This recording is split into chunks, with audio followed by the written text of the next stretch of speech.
Baik Mirsa Sultra TV, kita lanjutkan perbincangan kita tentang 10 hal yang membuat puasa sia-sia bersama Dr. Safrudin MAG, Bapak Ustaz kita hari ini, tentang 10 hal yang membuat puasa sia-sia tadi.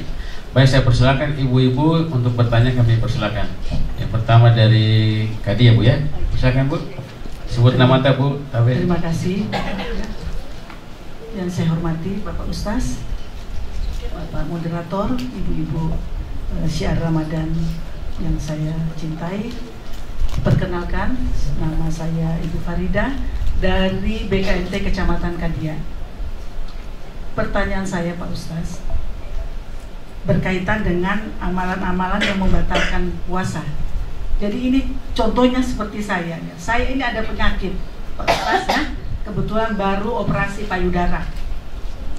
Kadang suami ketika saya beraktivitas keluar, kan selalu suami bertanya, "Mah, gimana kondisi kesehatanmu?" Baik-baik saja Pak, baik-baik saja. Bagaimana dengan bekas operasi? Alhamdulillah. Tetapi saya ini niat saya itu mau terus, itu tidak mau tertinggal dengan kegiatan-kegiatan syiar Pak, baik Gema Islami maupun syiar. Saya terlalu mau pergi-pergi terus. Kadang-kadang suka muncul nyeri. Tapi suami tanya, saya mau pamit sama suami, "Pas saya mau pergi ke situ, bagaimana kondisi?" Alhamdulillah. Ini berarti sudah bohong ya Bu ya. Tapi saya merasa bahwa nyeri ini insya Allah sebentar akan dia muncul. Ini berbohong yang baik. Pada saat kita puasa Pak Ustaz, ini bagaimana ini? Apakah ini juga bagian dari membatalkan puasa? Demikian, Assalamualaikum warahmatullahi wabarakatuh. Sampai baiknya Bu Med. Ibu Tabe ya, di depan Tabe. Ya. Sebut namanya juga Bu ya. Bismillahirrahmanirrahim. Assalamualaikum warahmatullahi wabarakatuh. Nama saya Lisda dari Majelis Talim BKMT Kecamatan Nambo. Lisda, silakan Bu. Ya, begini Pak Ustadz, saya pertanyakan, di dalam bulan puasa itu banyak macam makanan dan banyak macam buka puasa. Mulai onde-onde sampai bol-bol. Kebetulan mungkin kita bikin itu berlebihan, mungkin kita bisa bagikan ke tetangga. Tapi pada satu saat nanti kita ada selisih paham, makanan itu diungkit-ungkit. Apakah itu pahalanya puasa masih ada atau tidak ada? Terima kasih Pak Ustadz. Assalamualaikum warahmatullahi wabarakatuh. Dia bawakan kita juga sisa-sisa begitu. Ada juga sudah tidak enak rasanya, bubur kacang hijaunya gitu. Baik Pak Ustaz, kami persilakan menjawab dari Ibu Farida dulu Pak, tentang berbohong ini. Sesungguhnya apa berbohong baik atau tidak yang dijelaskan tadi Ibu Farida?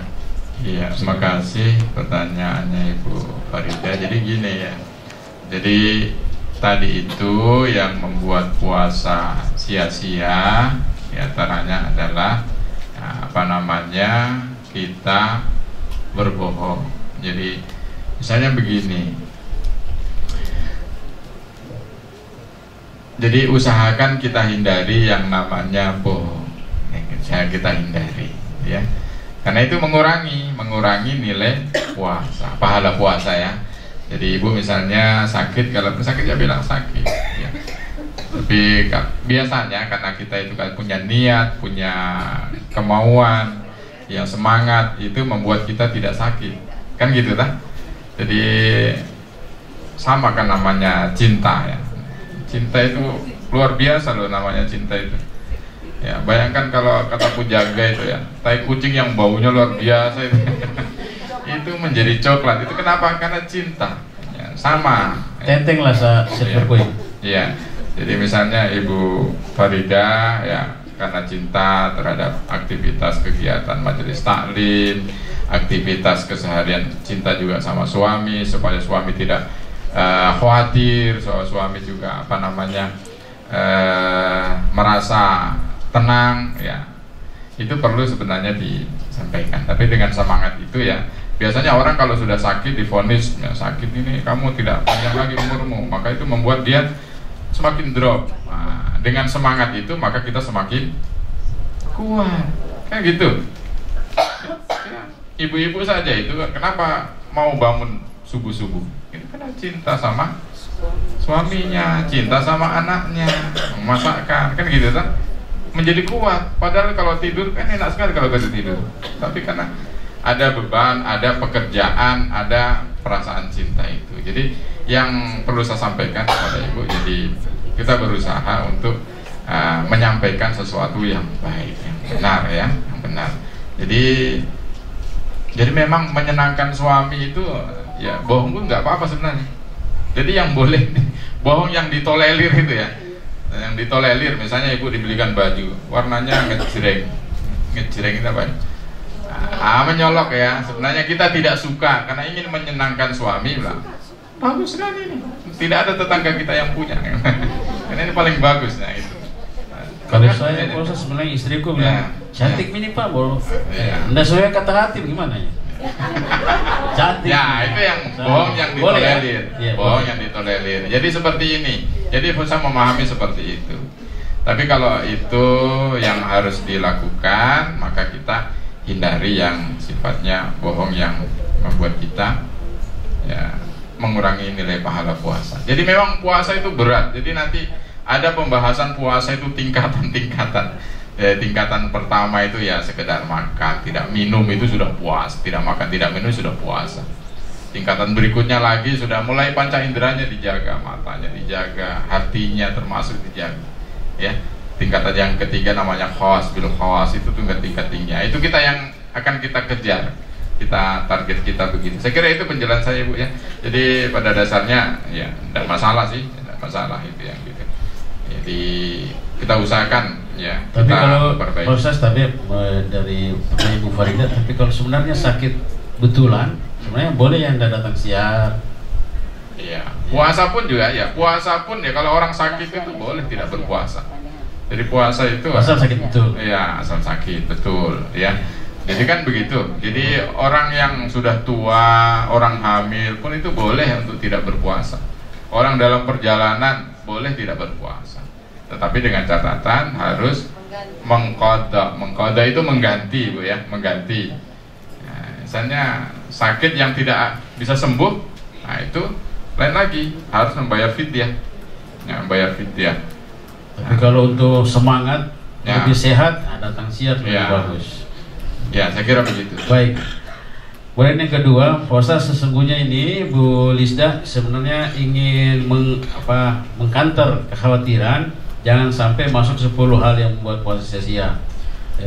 Jangan sampai ingin berselisih sama tetangga yang sudah dibawakan, berbagi rezeki.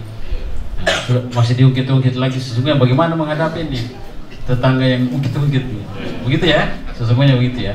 Ya. Silakan Pak Ustaz. Ya, memang permasalahan ibu-ibu itu memang sangat banyak sekali, kompleks ya. Dikasih kue ya, salah, tidak dikasih salah lagi kan. Jadi gitu ya. Jadi hakikatnya ada, saya sampaikan ini ya, dalil hadis ayat Al-Qur'an lah, ayat Al-Qur'an. Jadi saya kalau menghadapi satu-satu harus dijelaskan itu agak panjang. Jadi kalau berdasarkan Al-Qur'an, qaulun ma'rufun khairum min shadaqatin yatba'uha. Jadi ibu mengucapkan kata-kata yang baik ya. Kemudian itu jauh lebih baik daripada ibu itu memberi tapi nyakiti. Nah, ya. Misalnya ibu kasih kue. Ini saya kasih kue ini enak. Kok tidak pernah makan ini toh? Nah, itu nyakiti itu. Tidak ada di rumahmu itu? Nah, itu nyakiti. Kasih sate. Tidak pernah makan sate toh? Nah, ini sate mahal ini. Nah, satu itu 10.000 satu tusuk. Nah, itu nyakiti namanya. Jadi kalau yang namanya pemberian Ibu dari siapa saja ya, yang namanya pemberian kita terima saja, enak tidak enak kita terima saja pemberian kan gitu. Sama kalau kita pergi pesta, asinnya ini saya supnya di asinnya kurang lomonya asin. Kemudian proses bagaimana menghadapi kalau tetangga yang apa mungkin Ya. yang bisa mengganggu Jadi hubungan silaturahim, bagaimana bagusnya Pak Ustaz? Jadi intinya ya saya sampaikan kepada ibu sekalian bahwa kita dianjurkan kalau mengacu hadis Nabi, idza tabahta marafatan ma'uhu, kalau ibu masak perbanyaklah airnya. Maksudnya ini bahasa balaghah, bahasa sastra ya, bahasa metafor, supaya kita itu memperbanyak airnya untuk apa? Untuk bersedekah. Kita dianjurkan bersedekah ya. Kalau ada yang ngungkit ya, ayat selanjutnya itu ya orang tidak mendapatkan pahala, nggak ada pahalanya itu kalau misalnya ngungkit. Misalnya ibu menyumbang di masjid ya, ini jamaah di sini tidak ada yang menyumbang selain saya. Kita ngungkit itu ya. Itu anak-anak kasihan di masjid yang buka, tidak ada yang bahkan kue saja yang bawakan. Itu ngungkit. Itu nggak ikhlas ya. Nanti itu ya kamasali seperti orang yang lumut ya. Lumut itu disirami air, itu kan akan menjadi licin, jadi kan nggak ada pahalanya itu. Gambarannya begitu, tidak ada pahalanya. Jadi ya kita sedekah ya. Ya misalnya ibu sedekah ya 50.000 tidak ikhlas ya. Ibu sedekah 100.000 ikhlas. Pilih mana? 100.000 ikhlas daripada 50.000 tidak ikhlas. Gitu dah.